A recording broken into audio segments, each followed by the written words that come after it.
नमस्कार, ये आकाशवाणी शिमला है। अब आप राजकुमारी चंदेल से प्रादेशिक समाचार सुनिए। आज के मुख्य समाचार। देश के विभिन्न स्थानों पर किए गए हमलों के जवाब में भारतीय सेना ने पाकिस्तान के वायु रक्षा रडार और प्रणालियों को किया निष्प्रभावी। प्रधानमंत्री नरेंद्र मोदी ने मौजूदा घटनाक्रम के मद्देनजर परिचालन निरंतरता और एजेंसियों के बीच निर्बाध समन्वय की आवश्यकता पर दिया बल। केंद्र सरकार ने ओटीटी व मीडिया स्ट्रीमिंग प्लेटफॉर्म को पाकिस्तान की वेब सीरीज फिल्में व अन्य सामग्री को तत्काल प्रभाव से हटाने का दिया निर्देश। और प्रदेश सरकार ने बस किराए में की 15% की बढ़ोतरी, नई दरें सभी बस श्रेणियों पर होगी लागू। अब समाचार विस्तार से। भारतीय सशस्त्र बलों ने आज सुबह पाकिस्तान के कई स्थानों पर वायु रक्षा रडार और प्रणालियों को निशाना बनाया। रक्षा मंत्रालय ने कहा है कि भारत की कार्रवाई पाकिस्तान के समान ही तीव्रता के साथ उसी क्षेत्र में रही है। आज नई दिल्ली में विदेश मंत्रालय द्वारा आयोजित प्रेस वार्ता में भारतीय सेना की कर्नल सोफिया कुरैशी ने बताया कि पाकिस्तान ने कल रात ड्रोन और मिसाइलों से अवंतीपुरा, श्रीनगर, जम्मू, पठानकोट, अमृतसर, कपूरथला, जालंधर, लुधियाना, आदमपुर, भटिंडा, चंडीगढ़, नल, फलौदी, उत्तरलाई और भुज सहित उत्तरी व पश्चिमी भारत में कई सैन्य ठिकानों को निशाना बनाने का प्रयास किया। इन्हें इंटीग्रेटेड काउंटर यूएस ग्रिड और वायु रक्षा प्रणालियों ने निष्प्रभावी कर दिया। इन हमलों के कारण बिखरे मलबे कई स्थानों पर मिल रहे हैं, जिससे पाकिस्तान के हमलों की पुष्टि होती है।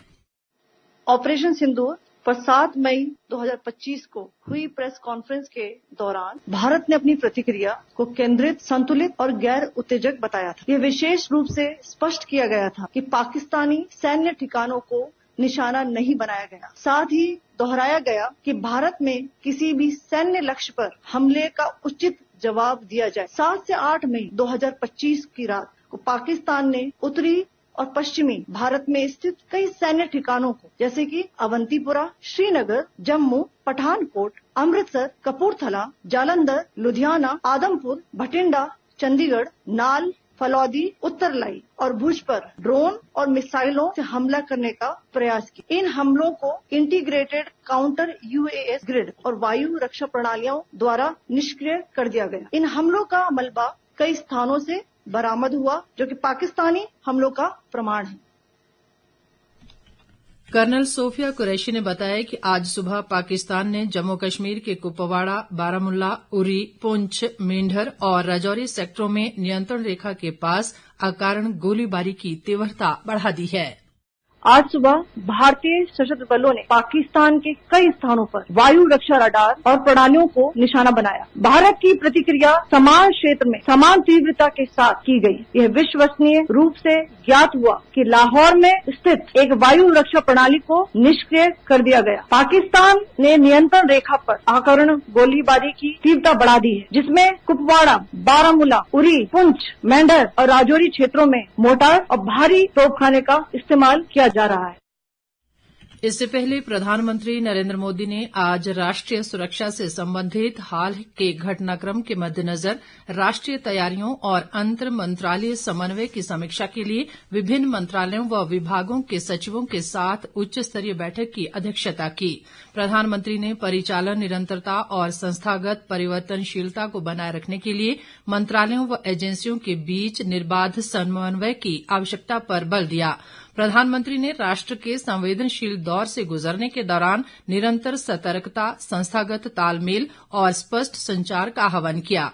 उन्होंने राष्ट्रीय सुरक्षा, परिचालन तैयारियों और नागरिक सुरक्षा के प्रति सरकार की प्रतिबद्धता की पुष्टि की।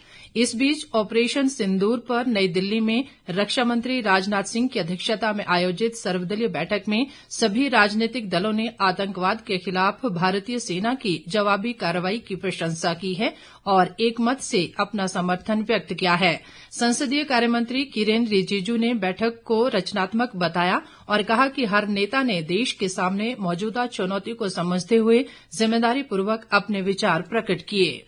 वक्त में जब देश एक बहुत बड़ी चुनौती को हाथ में लेकर के काम कर रहे हैं तो इसमें राजनीति का कोई जगह नहीं है। ये हमारे पूरे पॉलिटिकल पार्टीज ने दर्शाया है और सब लीडर्स ने एक मत से हमारे सेनाओं ने जो कार्रवाई की है ऑपरेशन सिंदूर को लेकर के पूरे बधाई भी दिया और गौरव का एहसास सबको हुआ है। नेता प्रतिपक्ष जयराम ठाकुर ने देश के 15 शहरों में पाकिस्तान के हमलों को नाकाम करने पर सैन्य बलों का आभार जताया है। शिमला से जारी एक बयान में उन्होंने कहा कि भारतीय सेना सर्वश्रेष्ठ है और पाकिस्तान की हर नापाक हरकत को करारा जवाब दे रही है। जयराम ठाकुर ने कहा कि आज पूरा देश एकजुट है और प्रधानमंत्री नरेंद्र मोदी के साथ खड़ा है। ताजा समाचारों के लिए आप हमारे Facebook page all India radio news Shimla, x handle @AIR News _ और YouTube channel AIR Shimla news पर लॉग इन कर सकते हैं। बाकी समाचार अंतराल के बाद। प्रादेशिक समाचार बुलेटिन में एक बार फिर आपका स्वागत है। बाकी समाचारों में केंद्र सरकार ने OTT व मीडिया स्ट्रीमिंग प्लेटफॉर्म को पाकिस्तान की वेब सीरीज, फिल्में और अन्य सामग्री को तत्काल प्रभाव से हटाने के निर्देश दिए हैं। सूचना व प्रसारण मंत्रालय ने पहलगाम आतंकी हमले के मद्देनजर राष्ट्रीय सुरक्षा हित का हवाला देते हुए इस बारे में परामर्श जारी किया है। मंत्रालय ने उन्हें पाकिस्तानी वेब सीरीज, फिल्में, गाने, पॉडकास्ट और अन्य मीडिया सामग्री की स्ट्रीमिंग को रोकने की सलाह दी है। ये सामग्री सब्सक्रिप्शन आधारित मॉडल पर उपलब्ध हो या न हो, दोनों ही स्थितियों में हटानी होगी।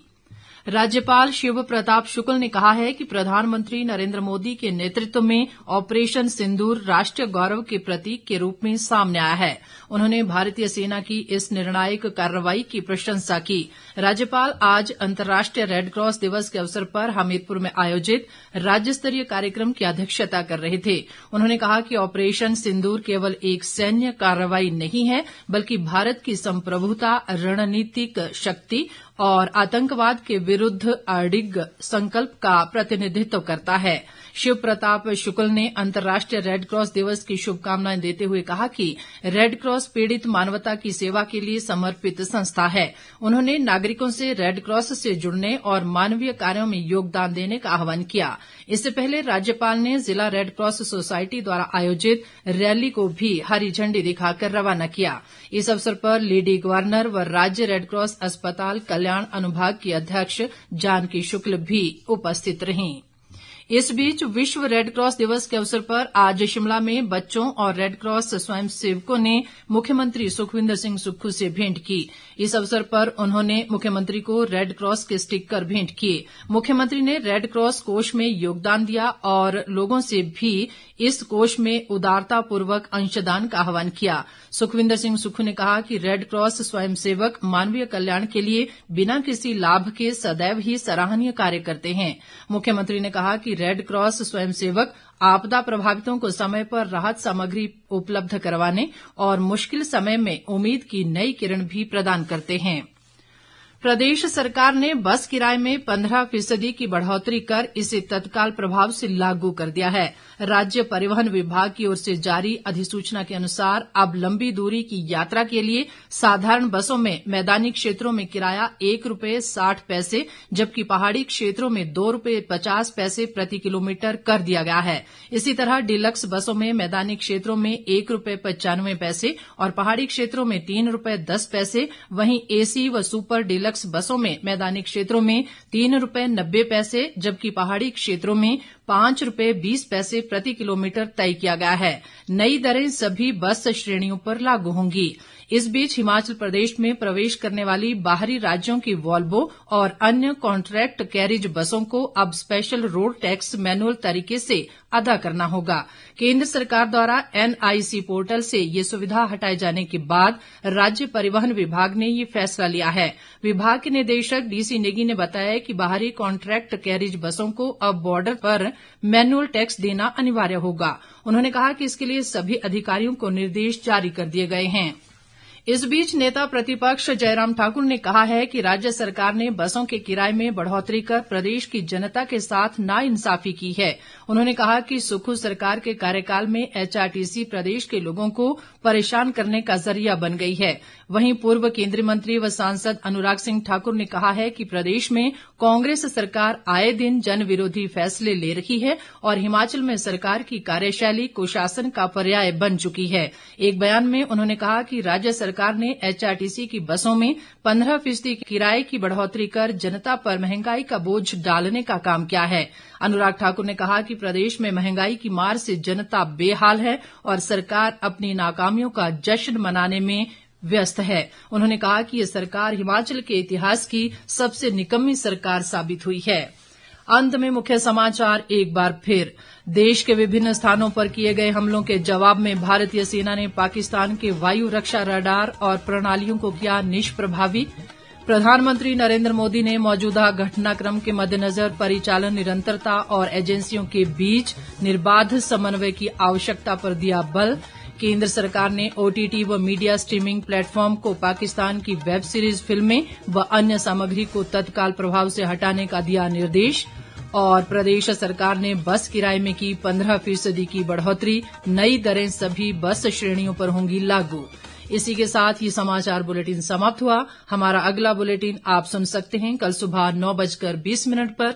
नमस्कार।